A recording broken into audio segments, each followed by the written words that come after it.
When you're at the edge, there's a sense of possibility and a rush of excitement. There's a compulsion to go further and push beyond.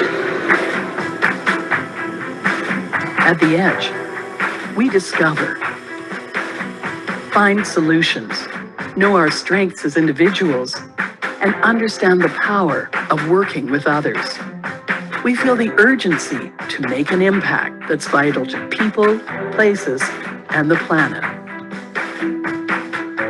The edge is a mindset and an advantage.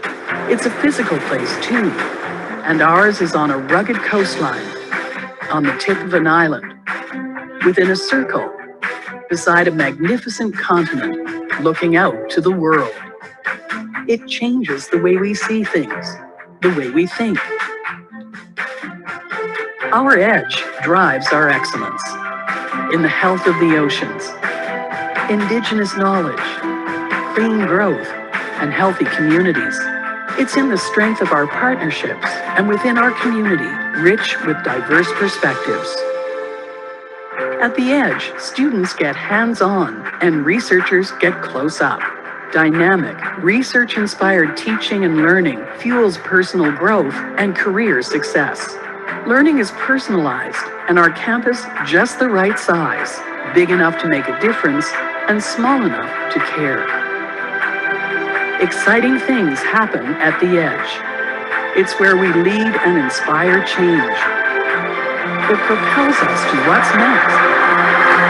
Our edge is ever evolving and far reaching, and it's here with us in every place, in every moment.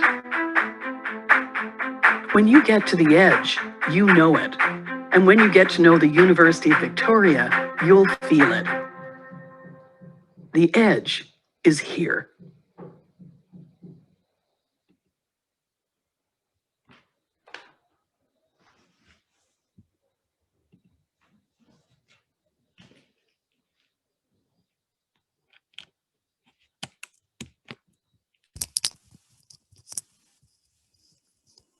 Right. Let's just wait another minute and then we'd begin.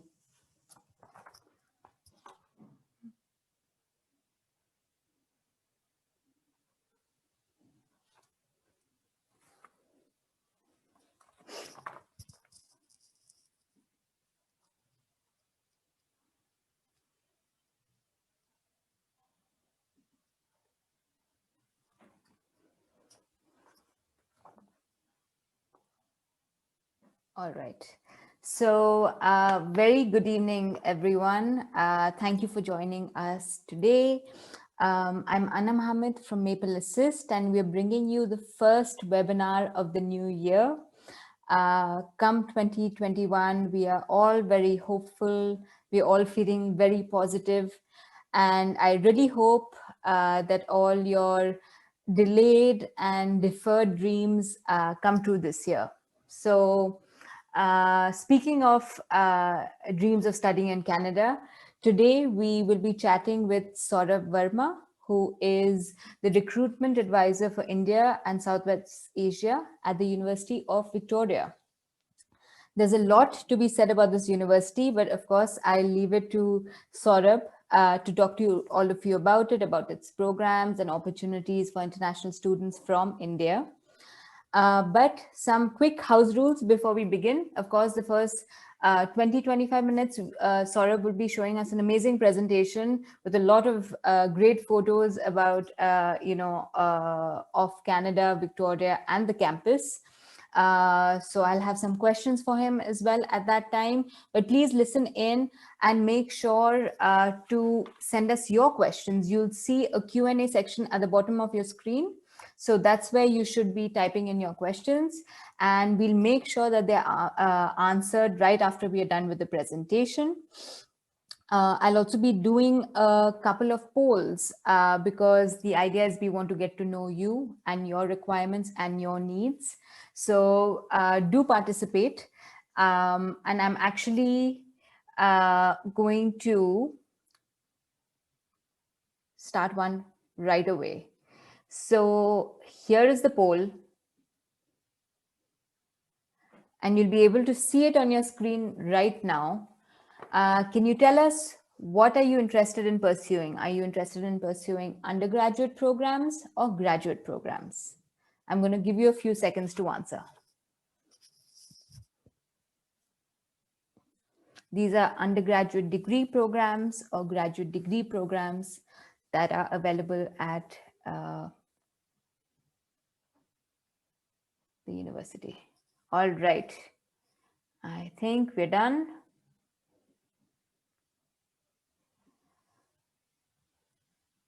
All right. So at least about 60% of you are interested in undergraduate programs, which is what we will be talking about today in particular. So stay tuned. Thank you all for answering that. And we're going to move on to the main attraction of the evening, which is the presentation that Saurabh will be doing. Saurabh, welcome once again. Thank you, Anam.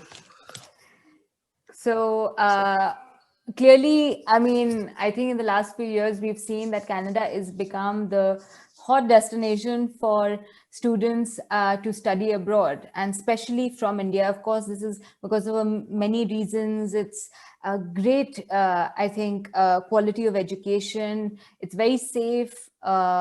And comparatively more reasonable compared to, say, the US market, but also very nice people. I think students will have a very great experience just meeting with people in Canada.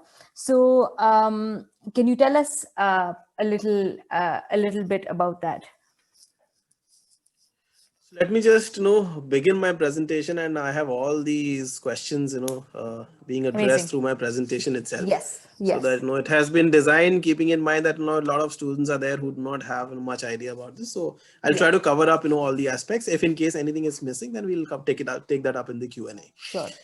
To begin with, I mean, the idea of, doing this presentation is to, help you, with all your basic questions about, selecting a university. You might be having, few options in mind, and why exactly UVic is a better choice amongst those, or, whether you are a right fit for us and whether we are a right fit for you or not. So we'll try to, sort that questions out. Anam rightly mentioned that, Canada is a very popular, destination to study. And we've seen in these COVID times the way Canadian government has supported the students. I'm sure in years to come Canada is will be the number one destination in terms of the preferred destination for any student traveling abroad for their further studies. There are few factors why exactly the Canadian education is very popular. First is that if in case you see by the UN standards, Canada is the 6th most peaceful places to be at. The government is very stable out here. There is no riots happening or anything bad that will impact any student traveling from any part of the world to this place. It's a very, very beautiful place to be at. Number two is the quality of education. We, unlike US, we have just limited number of universities. We don't have thousands and thousands of universities. We have 100 close to 100 universities, and the good thing is that most of them are public universities, just like University of Victoria. So when it comes to a public university, the quality control, the monitoring, the course curriculum, everything is well monitored by the government, the federal government. And whether you study in the East Coast or you study on the West Coast, the quality of education is going to be the same. It is just that where exactly you would like to go, and so it's completely your choice. So that is again a very good point. After that, work opportunities, these are very important, because unlike any other country that you would be going ahead with, for undergraduate students, if you go in for a 4-year degree program, you get a 3-year post-study work visa. So obviously you are not bothered that after I complete my program, what will happen to me, whether I can I have to come back to my country, because it's a big investment which is required. And while you are there in the program itself, you are allowed to work 20 hours per week during your academic terms, and then you can work full time during your breaks, and that is allowed as per your visa. So the students can choose to stay there and work during their summer breaks as well. So this is a very flexible system of supporting you. And now let's move on to the location. Okay, Exactly where we are. perfect. So before you talked in detail, of course, about, and I'm going to quickly cover it up, and we would really like for all of you to know, I don't know if you know enough about University of Victoria, Saurabh will be talking about it, but we have a quick quiz for you. Can you tell us which province Victoria is located in? As you know, Canada is divided into 10 provinces and 3 union territories. Which of those 10 provinces do you think Victoria is in? Is it Alberta, Ontario, or British Columbia? I'll give you a few more seconds to answer.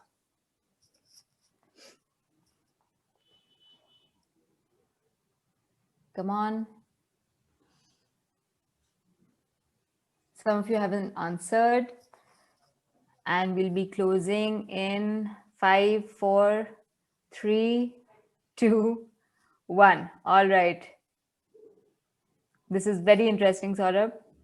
Alberta actually has got 50% of the votes, followed closely by British Columbia, and the least are for Ontario. So can you please reveal the answer? Who has actually got this right? Well, all those who have said, British Columbia, they're absolutely right. We're on the western coast of, Canada. And you can see this, we are just on the southern tip of the Vancouver Island.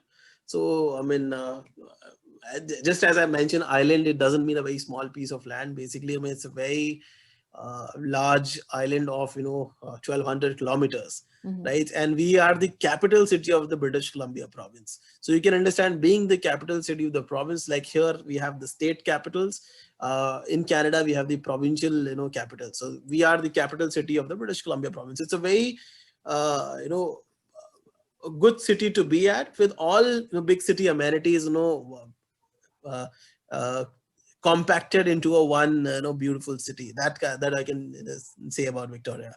And if we talk about the location, I mean, we are just by air time, we are just 15 20 minutes fly from Vancouver, and we are just a similar distance to Seattle as well. San Francisco is also just around the corner. So I mean, we are just on the western coast, and the good thing is that there are a lot more things we can talk about this location aspect out here. So western coastal lifestyle is absolutely amazing. It's a good thing that you can just study, and then if you want, you can go to the beach in the evening and then come back again to your residences. That's absolutely fine. It's very normal for any student out there. Population wise, we are 376,000 is the population of Great Victoria, which is by Canadian standards a decently populated place. I'm not comparing with our cities like Mumbai and Delhi and Kolkata, but it's a very decently populated place out there. And the good thing is that we are blessed with a very amazing weather. Summers are 22 degrees on an average, and it's not a humid summer like here. And winters are 8-degree average temperatures. The temperature does not fall below Not 0 bad. degree any very few days in a year. So I mean, it will not be very difficult for you to get adapted to the climate out there. And the good thing is that it's a very sunny place. Unlike other places, we don't have yes, it's a pleasant place to be at, but it rains a lot. It will not be like that.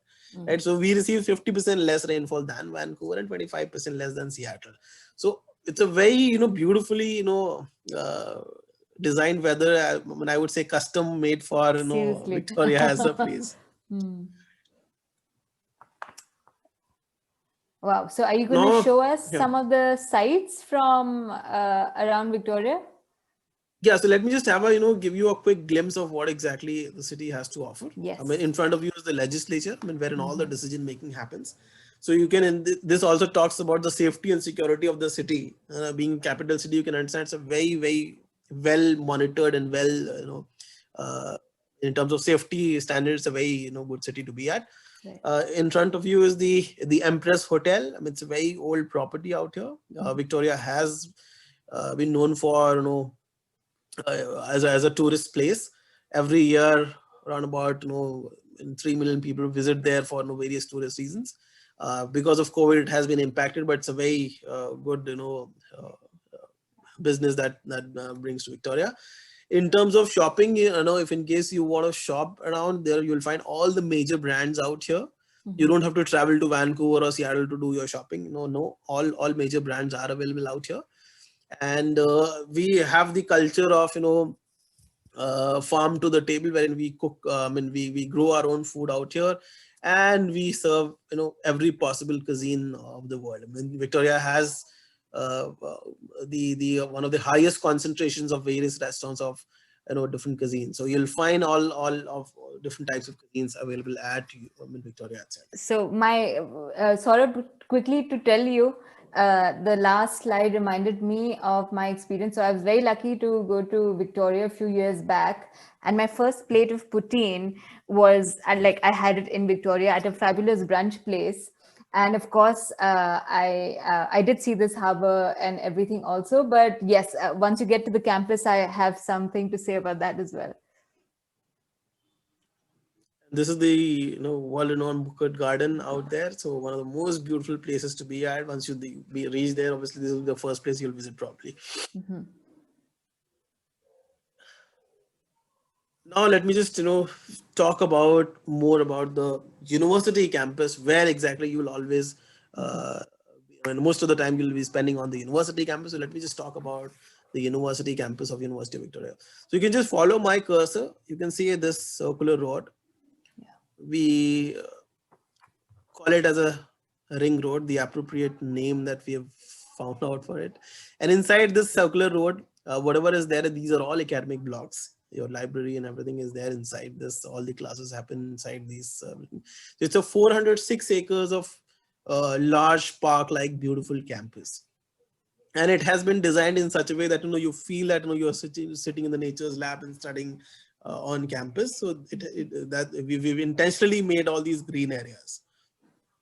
No vehicles are allowed inside, and it has been designed in such a way that any international student who travels out there, so you will get all basic amenities inside the campus itself. So whether it is a doctor on call, a salon, a movie theater, a pharmacy, a bookstore, some restaurants, everything is available inside this campus.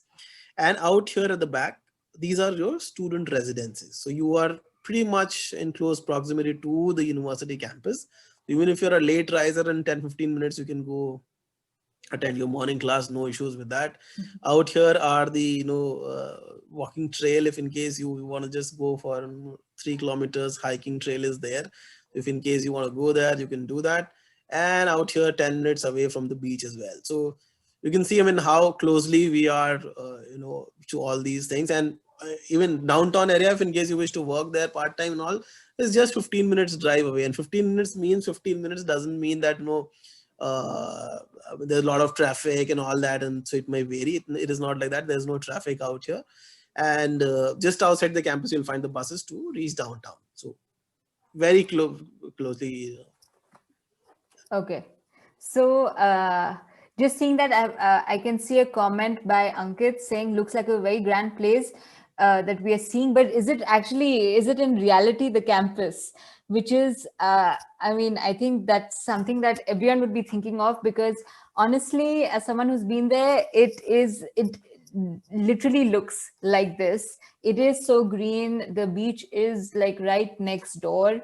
And it is actually an enchanting sort of experience, because I remember I was walking down, I guess, this ring road, and I had a deer scamper across the road in front of me. And I was like, this looks like something out of a book almost. But it is, of course, a very scenic, just rest assured to everyone, it's a very scenic campus, very beautiful. So you love living on this campus in this city.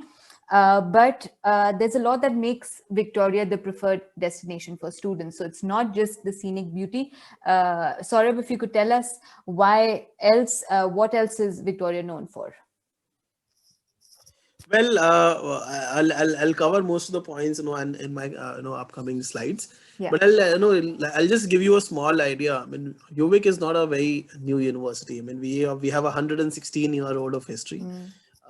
We got established, back 116 years ago as a Victoria College. In 1968, we got the university status. So obviously, I mean, we have grown like that, and it is a strong belief that we should be growing up sort of a green campus in which, we are not disturbing nature too much. And yes, we are coming up with the, required infrastructure, which is, there possible for our, students. So we give you the best of infrastructure and still not compromising too much on the environmental, side. Right. So let me just give you an idea of what exactly, which sort of university we are, because you'll find, some universities are extra large universities, some are large universities, some are mid-sized universities, some are small university. So we are a mid-sized university. And the advantage of studying in a mid-sized university is that, we maintain a very, very strong student faculty ratio. 22:1 is the student faculty ratio at University of Victoria. So which means that, students, the faculty know you by your first names, and even the kind of bonding that exists between students and faculty, that the faculties want you to call them by their first names, and they recognize you not just by a roll number or a class, but they know you, personally. That is the advantage of studying at a mid-sized university. You have a better one-on-one connect with the university resources, the faculty members, the support staff, the facilities. Everything is in good reach for you. And you can see this 87%. We have 22,000 students on campus, out of which 87% come from different parts of Canada. And if you talk about international students, there are just above 4,500 students are international students. So which makes our population 20% of our population international, which comes from 109 countries. So you have good mix of students traveling from different parts of the world, and you have good mix of students traveling from different parts of Canada, which gives you an opportunity to network with people from across the globe and in Canada as well. Amazing.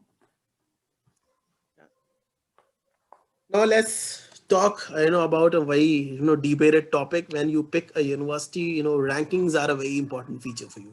Yes, I totally agree that, rankings talks about, the kind of status that a university enjoys in a particular country. So if you go by, Canadian standards, Maclean's is a very popular ranking. We have been consistently ranked in top 3 comprehensive universities of Canada. And this is not just for 1 year. For almost a decade now, we've been there in top 3 spots, right? And back to back 3 years, we are there in, the second university in terms of the comprehensive universities of Canada. So this is the very first ranking. Second, if you follow the global rankings, QS is one of the popular rankings. So as per QS, we are top 300 universities globally for 10 different majors. And you can see how diverse these disciplines are. The diversity is in, right from mathematics to philosophy to psychology to environmental sciences. So it's quite diverse. And this talks about, kind of research happening at the university and the kind of faculty that we have. So you might be interested in different courses. So we are not just known for 1 or 2 programs, and that's about it. We are known for different programs. So you might be interested in humanities, or you might be interested in a science or a engineering or a computer science. We are known for different majors. Let's cover up another important topic. So, Co-op. Yes. Now I think that's very interesting. This segment is going to be because in India, I don't think we have anything as known as co-op, and that's something that I would really like to ask everyone.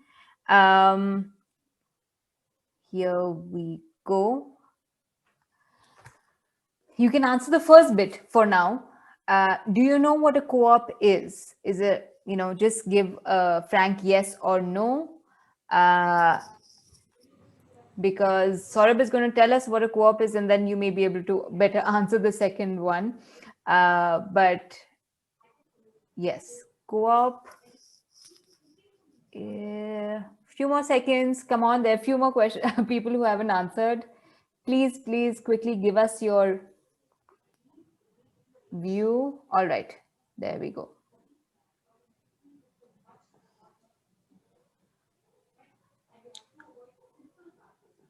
So about 67% do not know what a co-op is. So what you're going to say, Saurabh, is going to be very important.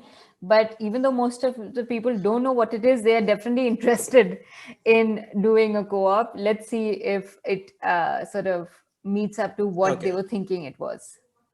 Okay, so let me just give you an idea of what exactly the co-op is. You must have heard about the internships that you do in the program, right? So co-op is basically similar to internship, But here what happens is that these internships or these co-ops are very closely linked to the kind of career options you'll be entering up after you end the program. So it's basically a test driving your careers, working with the relevant employers in the field of the field of graduation that you are pursuing, and trying to understand what exactly these employers are requiring in terms of the skill set, in terms of the other requirements of any technical knowledge or any soft skills that are required for to on these jobs. Once you clear the program, you should be in a position that you are able to get good jobs in that particular sector. So that is the idea about these co-ops, and these are not free work that you do. You generally, internship means you're doing some free work for an organization, right? So it's not a free work. You are treated as a full-time employee, you're paid full-time for that, and when you are on a co-op term, there is no studies going on in that particular term. So it is basically somewhat a work experience inbuilt in the program itself. Great. And this co-op also talks about the third very important ranking that we enjoy. This is a Times Higher Education ranking, which ranks as UVic as #1 comprehensive university for producing world's most employable graduates. Wow. Right? So that means that once you pass out of University of Victoria, you are easily picked up by employers in the sector of your choice. And 75% of our students who do these co-ops have a job offer in hand by the time they graduate. So that is the kind of impact these co-ops are having on your. Over 43% of our students do work in different co-op opportunities. So your program may or may not have a mandatory co-op, but still you can work for these co-op opportunities. We encourage our students extensively to be a part of these co-ops. So because if, say for example, you are going in for a program, say psychology, right, or you're going in for economics, it does not have a mandatory co-op. But if in case you want to be a part of these co-op opportunities, just connect with our cell, and they'll help you patch up with the relevant employers who's hiring a similar candidate like you, so that you understand what exactly they are needing, and then you are able to crack the jobs of the future. You can work up to 16 months while you're there in the program. This is counted as a full-time experience, and you can get paid up to $3,000 per month as an average salary. At a time, you work on either a 4-month or an 8-month co-op term at a stretch. And I hope, yes, I do have a calendar out here to just give you an idea of how exactly this works out. So first year, you go in for a 2 terms of study, first term study, second term study, then you have a free term. Out here, you can choose to stay back in Canada and work full time if in case you want, or it's a free term. If you, in case you feel homesick, you can come back to your home country. Second year, it becomes more of a formal thing. For 2 terms of study, then you go in for a work term. Your breaks are shorter when it comes to second year onwards. Your breaks are much shorter as compared to the first year. You don't get a 4-month sort of break. And then the third year becomes alternate: 1 term study, 1 term work, 1 term study, 1 term work. At times, employers do want you to work for them back to back 2 terms because they have invested a lot in your trainings and all, and they want you to work for two terms together. So that is also possible. And in the 5th year, you graduate. By 5th year doesn't mean that you can't end your studies on a work term. So you have to be on campus to finish off your studies, submit your reports, and then graduate. So 5th year, you graduate. That is the whether you do a BA, whether you do an engineering, this is the way it works out. And look at the list of employers that you can get an access to. This is a very partial list, but I've picked up some good employers which you can connect to. Right, so companies like Google, Tesla, Microsoft, Amazon also hire from us. So you can get first-hand experience with these kind of companies, so that understand what exactly are their requirements for the various rounds, what are they looking at in a profile, and then you can build up accordingly.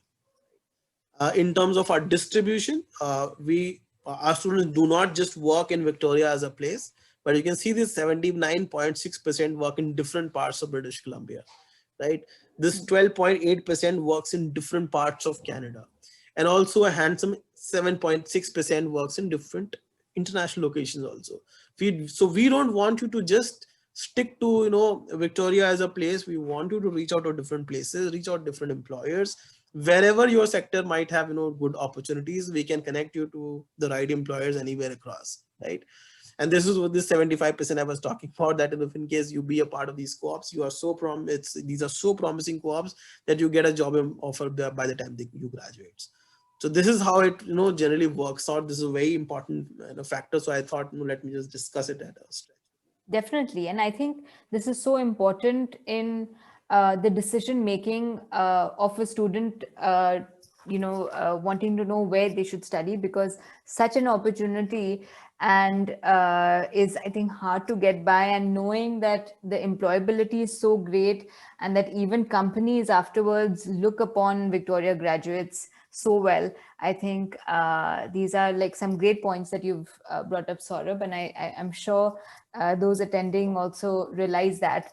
I can see that Victoria has a lot of programs to offer, and I know we've got a lot of program specific questions as well before the webinar. So could you tell us a bit about the faculties at Victoria and what are the sort of undergraduate programs you offer international students? Okay, so as I said, we are a mid-sized comprehensive university. So it means that we have range of programs available in both bachelor's as well as master's level. In bachelor's, we have 100 plus majors to choose from, right? So be it social sciences, humanities, engineering, business, all types of programs are available with us. Mm-hmm. Just to give you an idea about the major and the very popular programs, popular as in not from the point of view our university, but popular from the students perspective, because talking about Asia region, we get maximum application for these programs, which are very popular programs for students coming in from this region. So engineering is a very popular choice among students. So we offer both computer science engineering as well as a BSc computer science offered by the same faculty, the Faculty of Engineering. So these are top two choices among students, followed by the software engineering as well. And then if in case you're looking at other specializations of engineering, we have civil engineering, biomedical, electrical, and mechanical. Mm-hmm. When it comes to business programs, we have a 4-year comprehensive business management program. We call it as a Bachelor's of Commerce program. Don't confuse it with the Indian BCom program, because it's on the comparable lines as you do a normal, a BBA or a BMS out here in India. So it's a 2-year, first 2 years are pre-business, in which you understand all about business. And the last 2 years are more concentrated towards your specialization, which can be entrepreneurship, international business, services management. And you also do a semester abroad program, in which we have tied up with 107 universities across the globe. And you can do a semester abroad, a student exchange program with these universities. These are top end universities, like the University of Manchester or University of Sydney. And also, the good top end universities are available for the student exchange as well. When it comes to sciences, anybody who's interested in physics and astronomy, we are a very good place to be at. For students who are looking at a data sciences kind of program, computer science and statistics is the ideal combination. If in case we are just close to the ocean, earth and ocean sciences is a very popular choice at our university. We are doing a cutting edge research in this particular field. If in case you're looking at a social sciences field, psychology and economics and environmental studies are our top 3 majors. Very, very beautiful courses. You will learn in depth about these areas. And if in case you are somebody who's very creative, then fine arts is again a very good faculty to be at. When we talk about the application process, let me just cover a small point out here. We don't want you to submit lengthy or a very complicated application procedure is not out here. All the programs just require your basic documentation, your 10th mark sheet, your 12th mark sheet, and that's about it. At some stages, your predicted grades and all, but not require any other documents like SOPs, your recommendation letters and all are not required. Only the School of Business and the Fine Arts faculty would require some additional documentation, which we call as a supplemental application. And in which we take some additional information like your personal statement or your your roadmap to your career and these type of courses, these type of options. And then when it comes to the fine arts faculty, they won't require some samples of your work, like you can call it as a portfolio or some work which you've done in fine arts, or maybe theater or music, something like that. So you can just showcase what work you've done, and then we'll check your application accordingly. One important factor before you move on, application deadline is just around the corner. 31st January 2021, we'll be closing up the application for fall one intake. So if in case you wish to apply to us, you should start working right now. Anywhere you get stuck, I'll leave my contact details at the end so that you can connect with me and get some more information on how to. Awesome. And just because you brought up the programs, Saurabh, I want to just ask everyone very quickly, what is actually their area of interest? Which faculty are they interested in studying in, or what program are they interested in pursuing? Is it business, engineering or computer science, social science, human and social development, education, fine arts, humanities, or if you're not quite sure, you can vote for unsure. Let us know what you are most interested in. Giving you a few more seconds to answer before I close this. And all right, here we go. Okay, Saurabh, so engineering and computer science is the most popular. I think you would have known this. It might be popular for people from India. Followed closely, I think, back to back is human and social development and business. And lastly, we have science.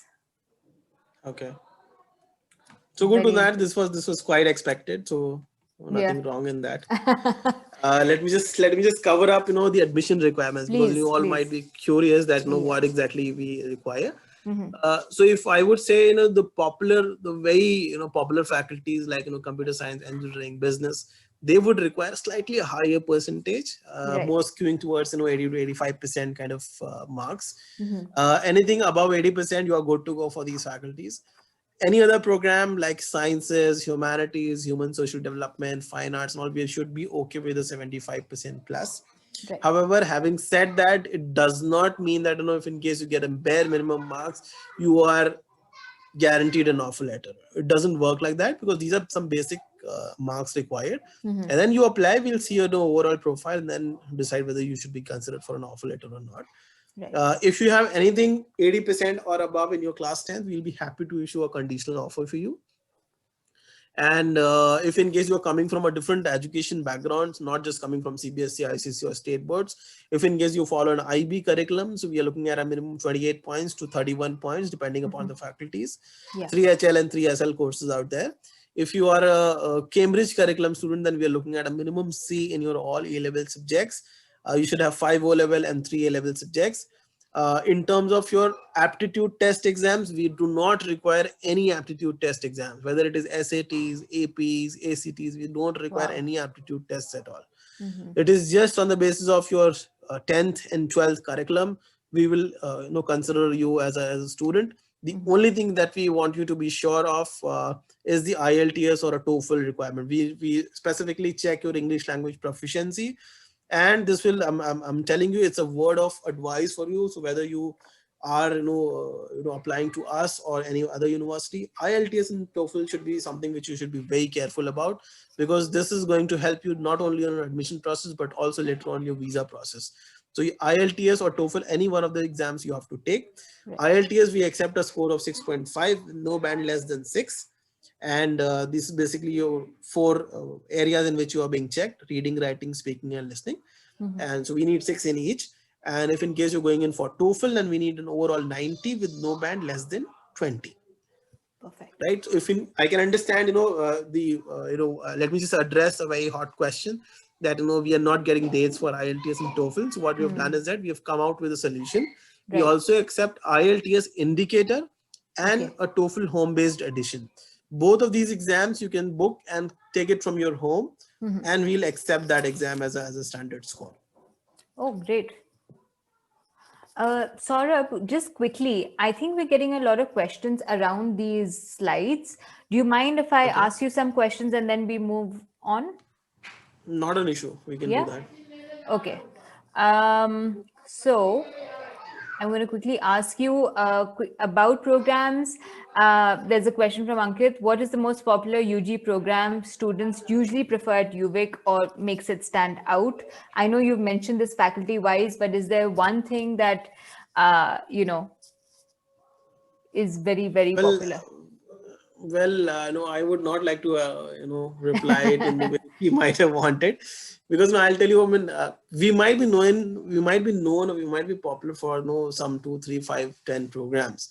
But whether you are good in these programs, whether you are a right fit for these programs, that also has to be taken care of, Of course. right? So, I mean, if I would say, we are known for an engineering program, and you do not have mathematics with you, so then it doesn't make sense. So you have to assess your profile. Yeah. What I would suggest you to do is that connect with me later on. We can do a one-on-one. You can just select 2, 3, 4 choices of the program, and then we can sit down and decide what exactly is best fit for you. Maybe that would help you in a better way, and instead of I answering in a blanket question. No, and I think that's a great offer, guys. Everyone listening in, I mean, it doesn't get better than this. You can have a one-on-one with Saurabh. He'll actually go through your options, see what you're suited to, and then you can apply for it. And yes, by 31st Jan, you can be studying at Victoria for fall 2021. So there you go. Another question we have is, in which year would a particular student get a chance to work as in the co-op program? What would be the duration? Which co-op will be beneficial to getting a job? I mean, I guess this is a bit vague. You've given us semester-wise So across. let me just answer that. Yeah. Basically, you start with your end of second year is when you start with the co-ops, right? So because first year you are too fresh to be doing any co-ops. Yeah. In the second year, you understand more of where exactly you see yourself getting specialized, and then you start picking up the companies of your choice, and starting from the second year's end till the program ends in the fifth year, you do somebody does 8 months of co-op, someone does 12 months co-op, someone does 16 months co-op. So it is, if your program has a mandatory requirement, so say for example engineering program has a mandatory requirement of 16 months of co-op, Right. business program has a mandatory requirement of 12 months of co-op. Other programs, it is optional, right? So if you want to graduate quickly, you will just do a couple of co-ops, and then you are done with it. If in case you feel that yes, you need a lot of exposure, you want to work more on more co-ops, you can do up to 12 months of co-op. So anything between 4 months to 16 months can be the range, depending upon where exactly which program you applied for. Perfect. Someone has asked about under programs about accounts. Well, I mean, the course options in Canada are slightly different than what we have here in India. So we don't have an accountancy based program. In the School of Business, you will be having accountancy will be a very, very small area of the whole business program, right? So it will not be just account. You can't study for 4 years an accountancy program. It will just be an element which will help you in terms of understanding more of it. And if in case you want to get into finance side of it, you can obviously take more subjects, do your specialization in finance as well. Perfect. Great. Is there an application fee for when you fill out the form for admission? Yes, we do have an application fee. It's a standard application fee of 137 Canadian dollars. So you should be applying by 31st January 2021, wherein all the programs are open. We are accepting applications for any program of your choice. You do your applications. If in case you don't do it, then obviously we may have very few seats left, depending upon the faculty. And then in that case, you'll have to pay a surplus late application fees for just a few days. Okay. All right. So there you go. There is an application fee, a very standard one. Mandeep is saying, wanted to actually ask about minimum requirements for a master's in public health.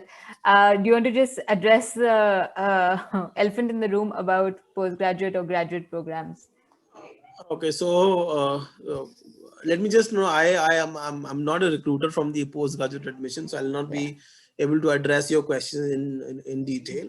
So what I would suggest is that connect with the relevant recruiter. I can help you out, connecting with my counterpart back at the university, Brian. He can help you out with those questions. Perfect. But let me just give you some idea about the master's program, what exactly we are looking at. First, let me just answer tough questions. We don't accept 3-year bachelors. We want a 4-year bachelor's from you. If in case your university follows a percentage system, we are looking at a 60% and above. If they follow a CGPA system, then 7 CGPA and above. IELTS 6.5, no band less than 6. Again, TOEFL similar score in front of your screen. This is the minimum that we look at. And we are not very happy with, if in case you've got backlogs and all. So we are not very, keen on looking at back papers which you've cleared in second, third attempts and all. So these are few hygiene factors. And then for most programs, you need to have a faculty mentor at the university. So you have to, your process starts much in advance, unlike here in India. When you graduate, then you start looking at, what kind of masters I can apply to. No, it's not like that. You have to start much in advance, connect with the faculty, see what kind of research that they are doing. And if in case there's a relevant match happening between your profile, your area of interest, they might ask you to apply formally. So I think for more details, I'll have to, patch you up with Brian so that you have more relevant details of type of faculty and type of program you're looking forward to. Sure. So both Mandeep and Rishi also had a question about masters in business. So I would recommend we'll be sharing Saurabh's email in a bit. So please do get in touch with him, and he will in turn get you in touch with the right person who you can sort of speak to about this. But he's also shared the sort of requirements. I hope that has been helpful. Do you have a CA course, Saurabh? Well, CA is similar to the accountancy program. In Canada, we don't have a CA program. It's called as a CFA program. Right. In which that's again with your degree, you have to do some additional papers and all to do a CFA. That's a different ball game altogether. So that doesn't come under the normal graduation program. It's not a graduation program. It's a professional certification program. Okay, great. Hope that answers your question, Safa. And do you have an additive manufacturing course? Additive. That seems very professional. Prince, if you can sort of be a little more specific about what faculty you're talking about, right? We do have a mechanical engineering program. If in case you're looking at some manufacturing, sort of programs, I guess mechanical engineering will give you the right footsteps. Right. I think through that you can get into either aerospace or manufacturing. Yeah, something more specific following.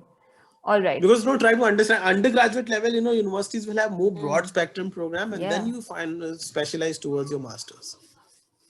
Okay. Now, would you want to continue and then we can get back to the rest of the questions? Yeah, so let us address some more questions, because I know, I have specifically designed the presentation in such a way that you get your answers step by step. Yes. So I'm sure you must be having questions about the cost of education. Yes. What exactly is the investment required? So on an average, our tuition fees ranges from $25,860 to $27,890. Now, why this fluctuation? Because there are few programs which have a higher fees. Say, for example, engineering programs has a slightly higher fees, like $27,890. The rest programs are more towards the left hand side, the $25,860, and business would be somewhere in between. So that's why we have given you a range. Right. We do not have a composite fees. It's basically per credit fees. So say, for example, this year you want to take up, you need 60 credits to graduate. So if in case you want to take up 8 credits in the first year, then we'll charge you for that. Then next year you want to take up 10 credits, so we'll charge you for that. Accordingly, the fees varies. Right. And for books and supplies, you need additional $1,800 to cover up the rest of the things. And in terms of your accommodation, you have 3 choices: whether you can pick up a single-seater accommodation with standard meal plan, or you can do if in case you have a friend, while applying and while going ahead, you make up a friend, or you have a some sibling over there, you can go in for a double-seater accommodation with standard meal plan. Or if in case you have friends, you like to cook your own food, you like to eat dal chawal at the university, you want to stay in a cluster accommodation and cook your own food, you have a common kitchen out there, you can do that. So based on your budget, you can choose an accommodation of your choice. Right. However, having said that, I would tell you that 80% of our accommodations are single-seater accommodations. And keeping COVID restrictions in mind, I think in the first year, you should prefer applying for a single-seater accommodation if in case your budget allows. Great. And could you tell us a little more about, yes, scholarships? I think that would be on everyone's minds. And we got a lot of questions about it now that you've talked about the cost of education. What are the sort of scholarships available to students? Well, I've been a student myself. I've done a lot of research myself, so I've designed in such a way that I know these questions come up. So, Yeah. scholarships, yes, we do have some scholarships, but these are very few scholarships. We do not. The scholarship does not work as a discounting mechanism at our university. That you take the scholarship and you join our university. We are not a university like that. Yeah. If you've done well in your 10th and 12th, we would like to reward your hard work with some kind of scholarship, which can be anything in the range of $2,000 and goes up to $10,000 is the maximum capping. What we'll do is that we'll collect all the applications by 31st January. Then we'll see which are the best applicants, Right. and those best applicants will decide, okay, we'll come back to that list one after the other, what kind of grades you've got and what kind of scholarships you deserve. Right. If you come from an IB background, in that case, we do have an IB specific scholarship. We start from 32 points and upwards. It can be anything from $2,500 to $10,000. But if your hopes do not end out here, if in case you scholarship, please don't lose hope. We have one very good option called as the work positions at the university. Okay. Now these are some exciting positions, like you're good at social media. I can understand, most of my students are very well versed with social media. We also at times have to check with our younger brothers and sisters what to do next out there in the social media. So you have the right knowledge about it. So you may get patched up with the communications office, wherein you help them with some social media postings and all, or you might work with the faculty who's doing a secondary research on some topic, or you might work with the residence office or something like that. There are various positions.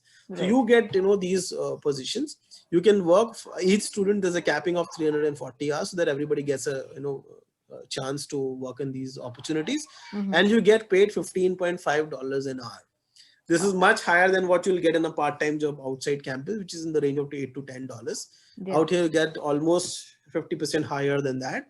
Wow. And you work with the university inside the safe premises of the university, and then maybe in the second year you can choose to work outside campus. So this is again a very good opportunity. And then from the second year onwards, we have now some other options opening up, like your co-ops, your bursaries are there. Then you have your second year scholarships. So if you do well, who knows, you might be rewarded for anything additional that you might be doing in the first year. Great, great. So there's a lot to tap into, guys. Just make sure you send in your application before Jan 31st to be considered for the fall intake. Now, Saurabh, I know we've got so far, say a student applies and everything and gets to Canada finally. What are the residential options? Can they stay on campus, off campus? What does Victoria offer? See, as you mentioned, it's coming in all in sync. Yeah. So next I have the on-campus accommodations. What exactly? I'll just quickly show you the pictures around. Please, yeah. The good thing is that if in case you are a first year student out of high school, we guarantee you an accommodation at the university. It is just that you have to apply in time, and applying in time always will give you right time frame to decide about the accommodation types of people you'll be staying at. And the good thing is that we have all types of accommodation. If in case you want a female only accommodation, you can obviously go in for that. If you want an accommodation based on your interest area, say for example you are interested in music, so you'll like to patch you up with students who are interested in music, something like that. And this is your a sample of your kind of room that you can expect. And you get a wardrobe, you get your study table, you get your bed, and rest decoration, leave the decoration out that might have been done by some student. Yeah. Oh, nice. So very cozy accommodation, very well taken care of, 24/7 security. Don't worry, your seniors and all and staff would be around to help you out for any need that you may be having out there. Great, great. And what about beyond academics? What else can students do around campus? Well, if in case you are interested in some sports and all, so we do have this facility called the Center of Athletics, Recreation and Special Abilities. I can understand it's very long name, like in Avengers the Shield had. So we have shortened the name. Yeah, We called it as Karsa. right. So I mean, this is basically, you'll find, uh, a very beautiful and a large gym in which there are regular sessions on aerobics, Zumba. We have latest machines and tools for the weight training. We have this big size, the full length size, Court. basketball court. We Wow. also have this rock climbing wall, Which which is is one of so the cool. largest at. Yeah. Yeah. And these are all available to you, and for additionally supporting you, we have some different units. We have this academic advising committee, because say for example you are new to taking up engineering programs, but what will help you, say for example you're a computer science student.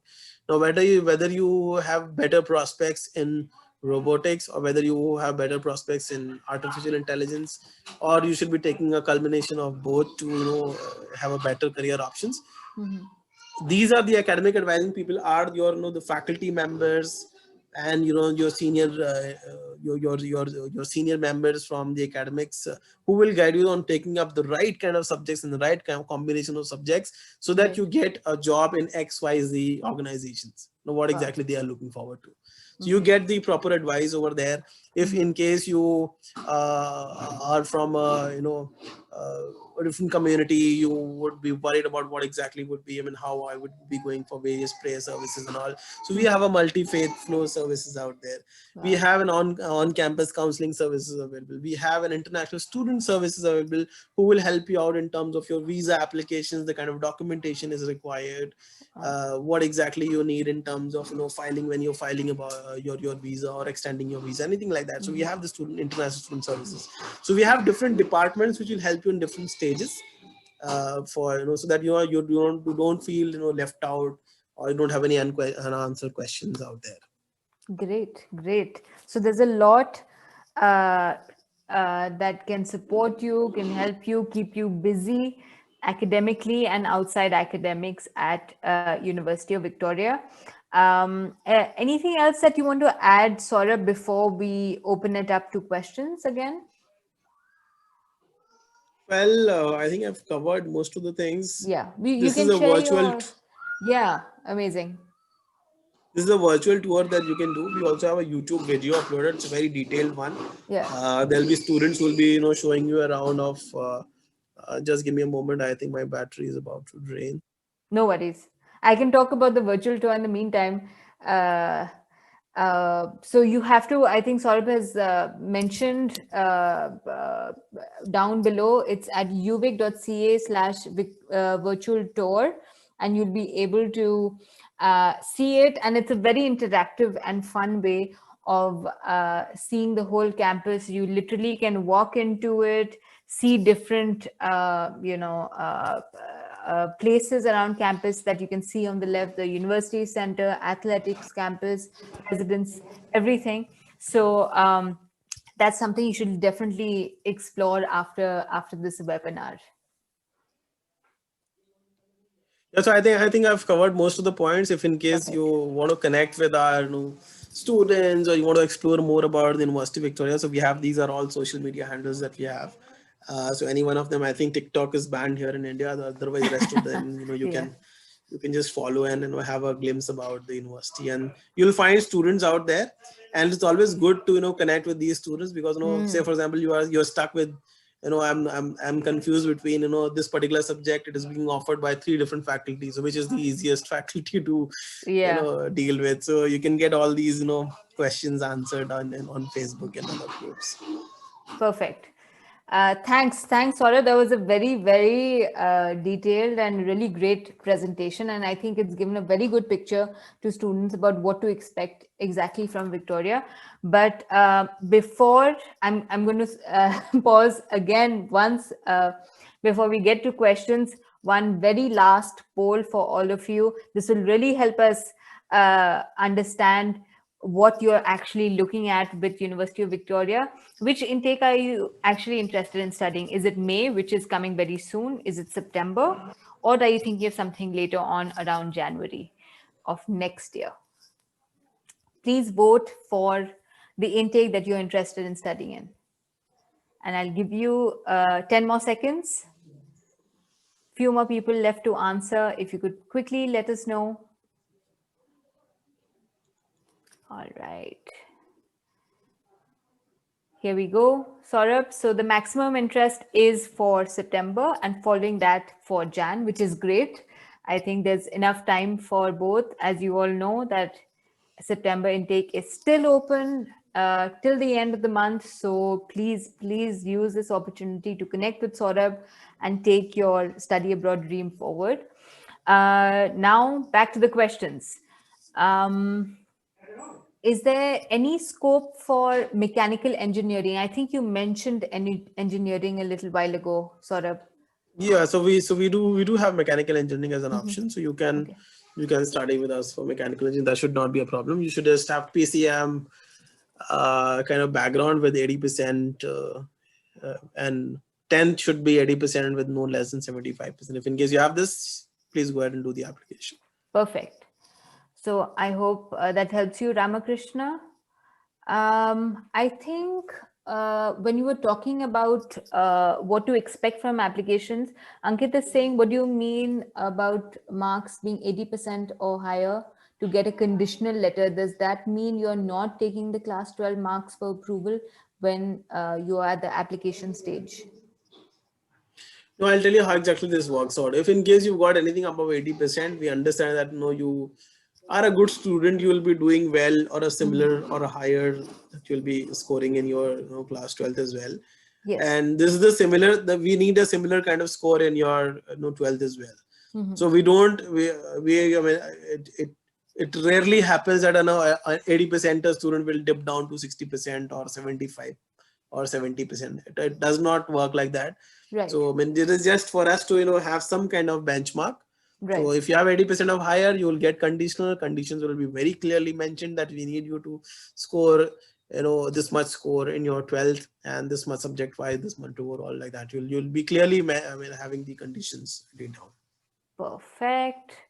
Next, while filling out the applications, do we have to convert our mark sheet into GPA system? No, right? Okay. You don't need to do that. We are well versed with various curriculums across the globe. So whatever is your mark sheet, you can just upload it, and then we'll take that ahead. No issues with that. Perfect. Now Prince has clarified. If you remember, he had sent a question earlier, and he's asking about masters in mechanical. So masters, anyway, I think you've sort of answered about that, and I think we'd encourage you to get in touch with Saurabh post this. Don't worry, webinar. just send me an email. Just send me an Yeah. email. Share with me your profile. I'll connect you to the right person who can answer your questions, so that you can have the right answers to all of your queries. Perfect. Can a student have an SMA option of dual engineering with, say, aerospace and computer science? Well, that would be you are thinking it right now, but it would be very tough for you to deal with two different types of majors. If in case you are unsure, that is absolutely right. That's absolutely perfect. No issues with that. What you can do is that after you complete the first year, then you can let us know about your majors, because engineering first year more or less it's more of a general year in which you cover up all the core modules required to have a better success in the years to come. And then second year onwards you deal with more of your specialized papers and all. So that should be fine. But you have to choose between either of the two, because it will be very complicated if in case you want to go in for aerospace as well as computer. Perfect. Lynn is asking, I want to know about the percentage required for human development program. Well, I think anything above 75% should be okay. That should not be a problem. Okay. But human social development, you'll have to check the website. Maybe they would require a supplemental application as well. Okay. So you need to give some more details, and it will all be once you do the application, you'll get to know that that requires a supplemental application. So just what I would like to do is that I'll just show you around how to use the website. Yeah, It is totally. it's a very important tool because we've revamped the website, and how to use it. It's a very important so that most of your questions can be answered from the website itself. So you go on this website, University of Victoria, search for the undergraduate studies, Yes. and you so go for programs, undergraduate programs. So let me just type out here mechanical engineering. Yeah. And what you can do out here is that you can select your nationality and what kind of a student you are. So I'm an international student. Mm-hmm. I'm a current high school student. I come from an international high school. Where exactly that is located in India, Oh, and perfect. show program details. So you'll get here what kind of marks we are looking at for this course.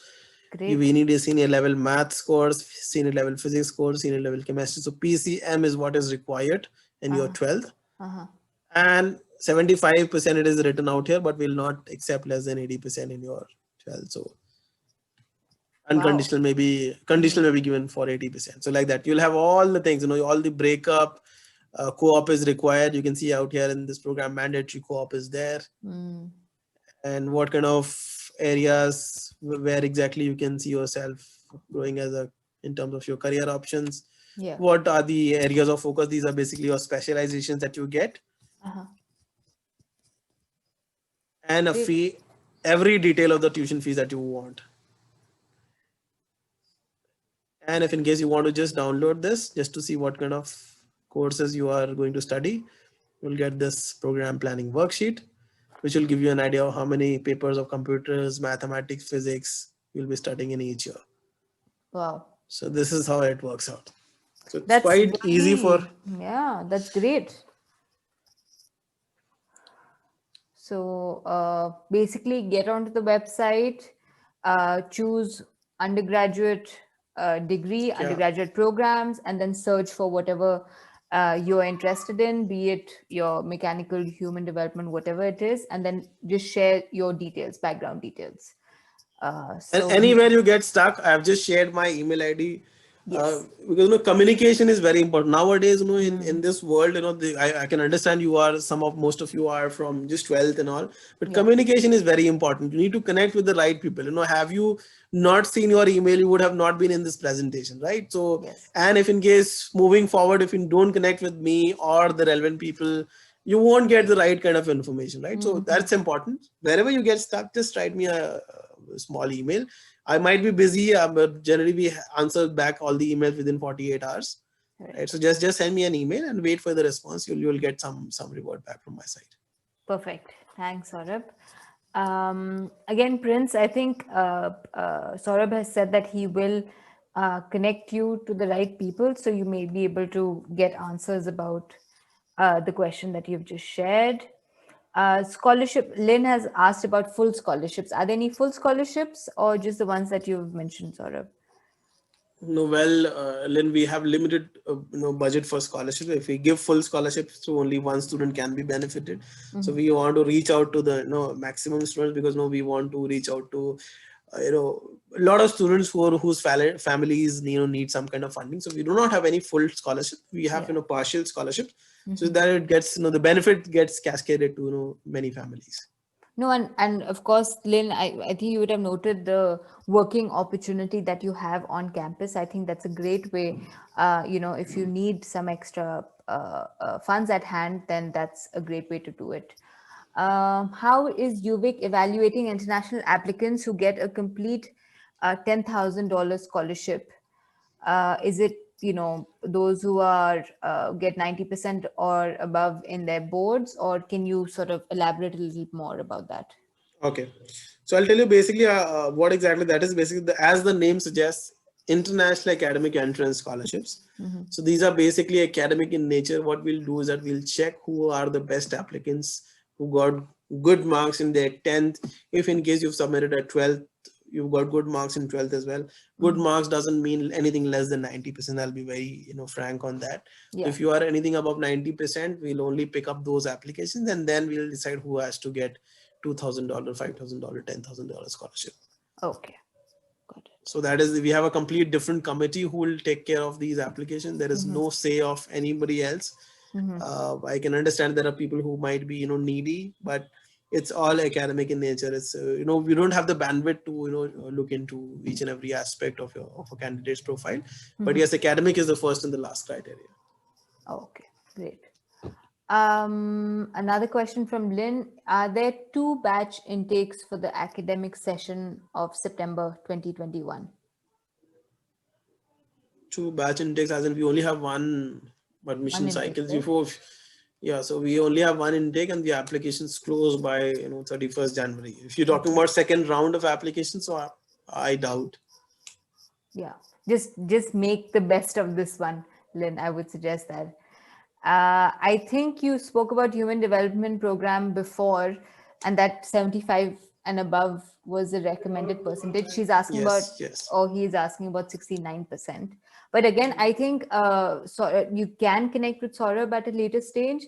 And in the meantime, you can go onto the website and also type in and check individual requirements, right, Saurabh? Yeah. All right. Ramakrishnan is asking, would 67% in 10th be okay for engineering? Well, to start with, it will not be, okay. But what you can do is, if in case you're confident that you'll get a better result in class 12, you can put in an application, and as soon as you get your 12th result, just do update us. We can reconsider and revisit your application Great. and get you the offer. Perfect. But anything less than 80%, if in case you feel that you are expected to get anything less than 80, I see it as a challenge. All right. Will a science student with a 69.4% get into the human development program? Again, this is rather specific. Yeah, tough, but you can try your luck if in case you want. Yeah. And are you going to be this? I'm going to take the last Q&A section question just before we end. I think we've received a few messages on chat as well. I think this question may have come before you showed your co-op slides. After studying at UVic, can students get jobs at top tech companies like Apple or Boeing?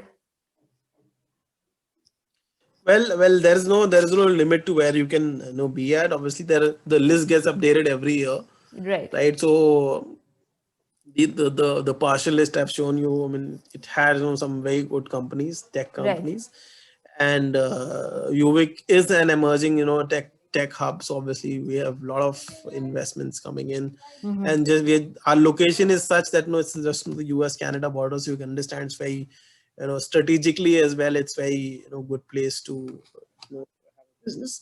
So you'll get all the relevant employers. So don't worry about that. You'll have, if in case you wish to work in a particular company, you can always discuss it with our internal team, and then they'll see if in case they have connects, they can get them on board.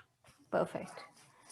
I think something very important is okay. Someone has said that they're walking through the website really now, and they find it a very awesome tool. So that's a great thing. Does a 2-year online master's program would it lead to a 3-year work visa in the country? Well, I'm not equipped with that information, I would say, frankly speaking. But I think with a 2-year masters, you get 2 years sort of. Yeah, at least an equivalent working Yeah. visa. If you're not, if I'm not So mistaken. I'm not sure whether it has changed or not, but earlier it was 1+1 and 2+2. Yeah. So I think that would be the same, Mandeep. And quickly, I know we have definitely overshot our time, but we've had a lot of great questions that have come in. Of course, around the sort of pandemic situation, if you can give us a quick update on how things are being managed, online classes, vis-a-vis online classes, on coming to campus, all that sort of thing. okay, so we did have our online classes, which began as early as May 2020, Right. because that was the first intake that we had for the online classes. Mm-hmm. And UVic has invested a lot in technology and tools, so that our students can get the best of the class experience. Right. So it is being running very smoothly. We have asynchronous and synchronous classes in which you attend live lectures, and there are some recorded lectures for which you need to get prepared and prepped up, and then attend the class in the upcoming class. So we have both the types of that, and students have been very happy with the same. However, moving forward, most of the students I can see, they were interested in September as well as January intakes. So by that time we would be resuming, because we are planning to resume online, in-person classes by summer 2021, which Right. is May intake.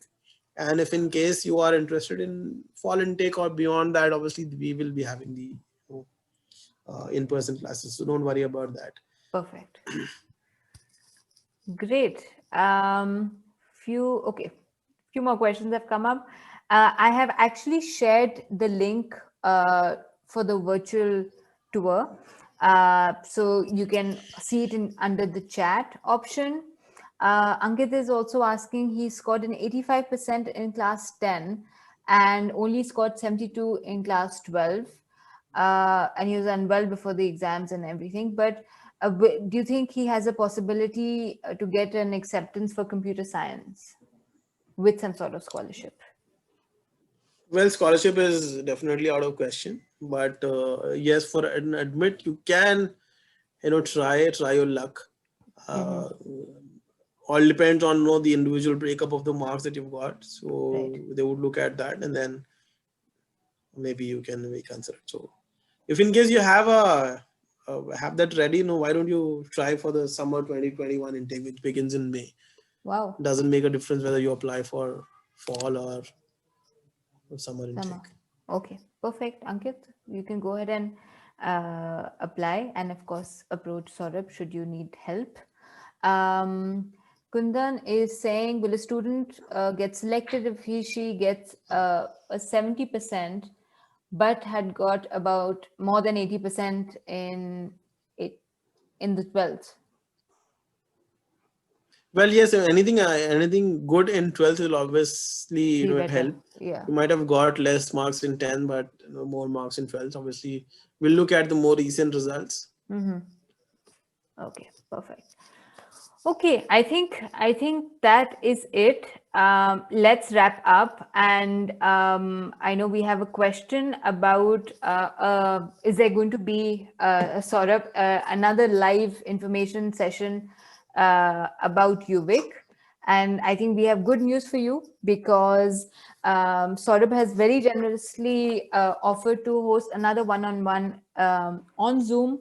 So what we'll do is, in a follow-up mail, we will send you a link to this Zoom session. And basically, you can come and ask your questions and get some clarity. Of course, he has shared his email with you under the chat section. It's india@uvic.ca. If you want to ask him any questions, please feel free to do so. If you have questions about masters, then I suggest you put it in the subject as well, and Saurabh will connect you to the right person. For all undergraduate programs, please feel free to check with Saurabh about that. After the webinar ends, you will see a feedback survey. Please, I encourage you, if you enjoyed the presentation so far, do give us your feedback, and we'll sure that it'll help us improve ourselves for next time. And don't forget that the application deadline for September 2021 for fall intake is Jan 31st. So now's your time. Make the most of it. Get in touch with Saurabh. Get those applications across.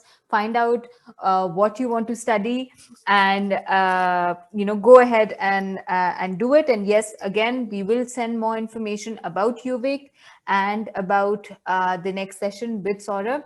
So stay tuned for those emails from us. Saurabh, thank you for that great presentation. Thank you for patiently answering all my questions as well, and for all your insight. Anything else that you'd like to add? Well, I would So I say all the best to all the students who are about to appear their exams in next few months. Do well there, because that is going to decide your fate at any university you apply for. And if in case you have any questions, do feel free to write to me. I mean, whether it's my forte or not, I'll try to connect with you to the right people who can answer back your questions. Great.